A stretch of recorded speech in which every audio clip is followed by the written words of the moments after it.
Салют, друзья! С вами Армен, это гид гитарного звука, и во втором эпизоде курса молодого творца мы начнем знакомство с разными видами гитар. Поехали!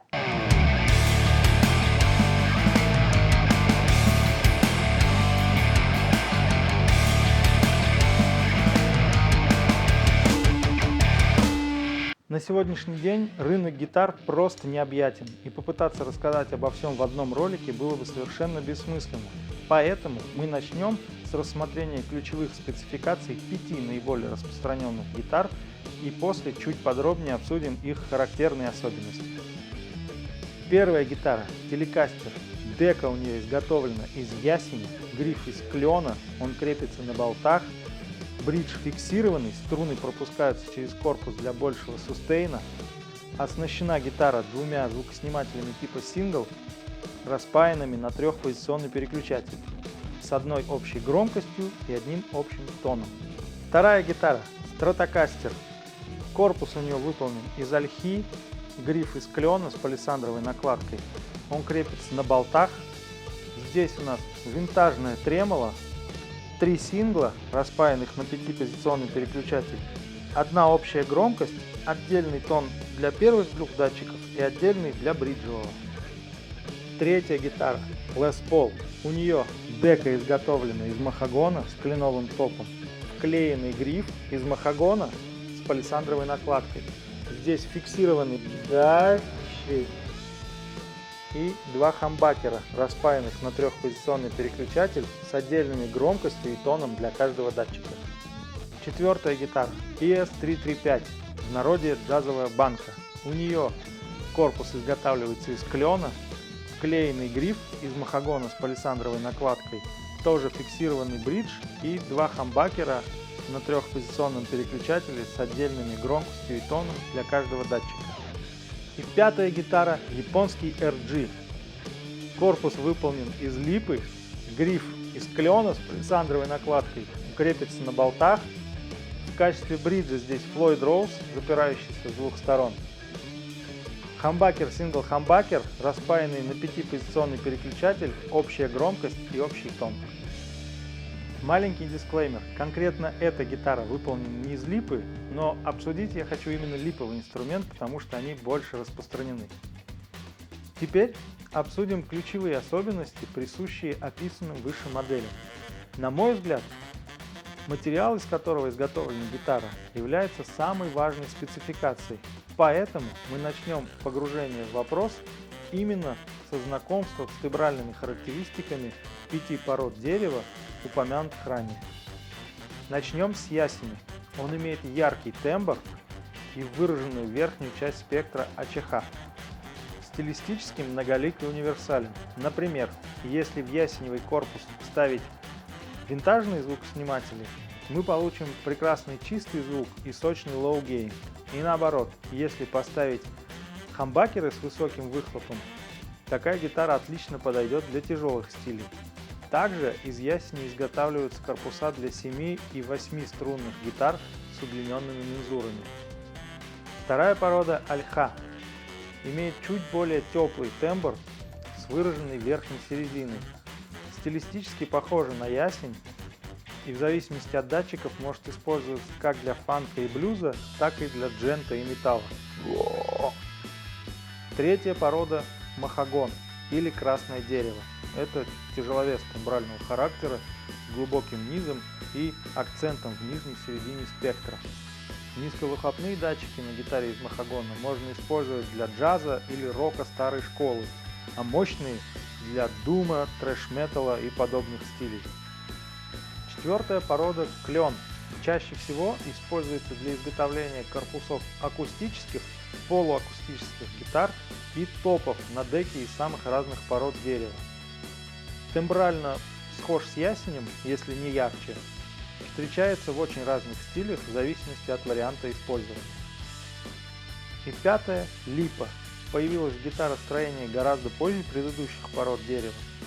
Обладает относительно ровным откликом АЧХ, что позволяет именно усилителю определять тембр суммарного сигнала. Основные стили применения – альтернатива, нью метал и прогрессив. Далее рассмотрим три породы дерева, используемых для изготовления грифов. Первое – клен. Грифы из него бывают цельные или с палисандровой накладкой для баланса.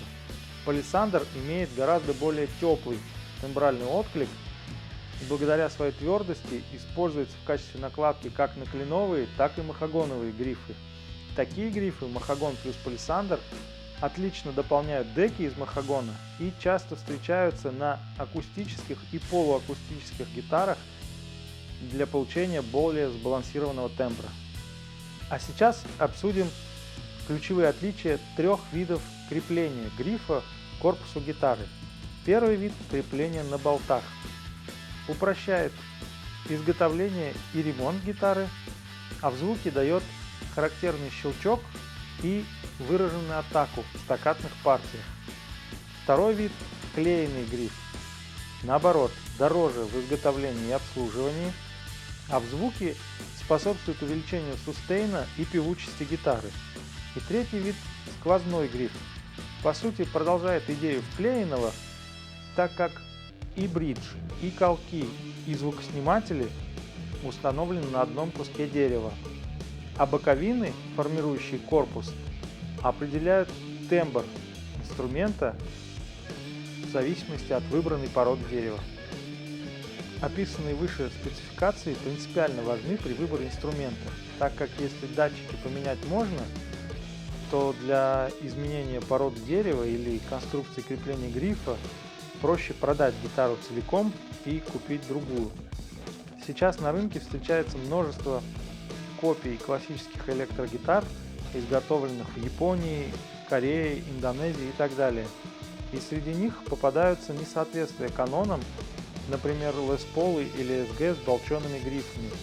Хочу вас предостеречь, что как свои прототипы эти инструменты звучать не будут, так как это слишком значительное отличие. Такие гитары подойдут тем, кто ищет авангардное звучание, отличное от общепринятой классики. Далее рассмотрим два вида звукоснимателей, используемые в описанных выше гитарах и их вариации. Все началось с синглов. Это были датчики с низким выхлопом, обремененные нежелательным фоном, который затруднял их использование с педалями или ампами с высоким коэффициентом усиления. Со временем появилось несколько способов решения этой проблемы. Например, противофазная распайка, как во втором и четвертом положении переключателей на стратокастере, когда шум вычитается из суммарного сигнала двух катушек. Позже появились хамбакеры. В них фон подавляется по тому же принципу, но из-за форм-фактора и близкого расположения катушек звучание получается гораздо более плотным и насыщенным, чем у синглов.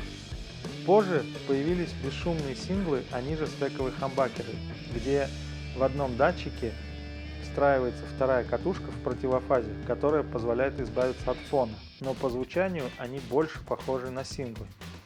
И потом, гораздо позже, согласно запросу гитаристов на более перегруженный и насыщенный звук, появляются активные датчики. Они оснащаются встроенным усилителем, который повышает мощность сигнала и запитывается от батарейки типа Крона. На этом пока остановимся, об остальных видах звукоснимателей поговорим в отдельном ролике. И, наконец, четвертая ключевая характеристика – тип бриджа. В описанных выше гитарах они встречаются в трех конфигурациях. Первая – фиксированный бридж или hardtail. Бывают разновидности с креплением струн через корпус, что дает максимальную атаку и сустейн, или в виде фурнитуры, которая крепится к деке инструмента. Второй тип бриджа – винтажное тремоло. Позволяет при помощи рычага опускать тон звучащей ноты. Но подвижность механизма незначительно снижает сустейн и атаку и требует дополнительной отстройки при изменении калибра струн. И третий тип бриджа – Floyd Rose. Самый сложный в обслуживании, эксплуатации и отстройке при изменении калибра струн. Он запирается с двух сторон, а при наличии фрезеровки на деке позволяет получить самый большой размах по манипуляции тоном и исполнять звуковые трюки, которые просто невозможны на других типах бриджей. И в заключении подытожим полученные знания с точки зрения трех ключевых характеристик гитарного сигнала, о которых мы говорили в первом эпизоде серии. Дерево влияет на тембр, звукосниматель влияет на все три характеристики: и тембр, и громкость, и степень искажения. Конструкция крепления грифа влияет на сустейн и атаку, и T-бриджа также влияет на атаку и сустейн, а в случае с Floyd Rose и тремоло позволяет механически изменять тон звучания. Теперь, вооружившись полученными знаниями, вы легко сможете подобрать аналог гитары любимого музыканта не просто по картинке, а с пониманием ключевых особенностей конкретного инструмента. А на сегодня на этом все. Спасибо всем, кто досмотрел до конца. И до новых встреч в кривом эфире. Пока! Первая гитара. Телекастер. Гриф из клена. Он клепится на болтах. Он клепится, этот гриф, понимаешь? Бридж фиксированный. Струны. И 3 сингловых звукоснимателя, распаянных на 5-позиционный звукосниматель. 5-позиционный звукосниматель. Вторая гитара. И третий тип бриджа Floyd Rose. Самый сложный. Электричка поехала. Вот это вот брак по звуку. В других типах брюджей. Последнее слово, брюджей.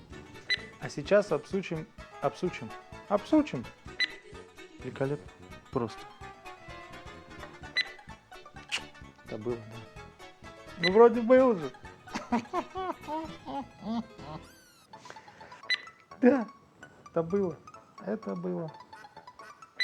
Ну, вот так вот, с первого дубля просто раз, все. Король просто. Пока.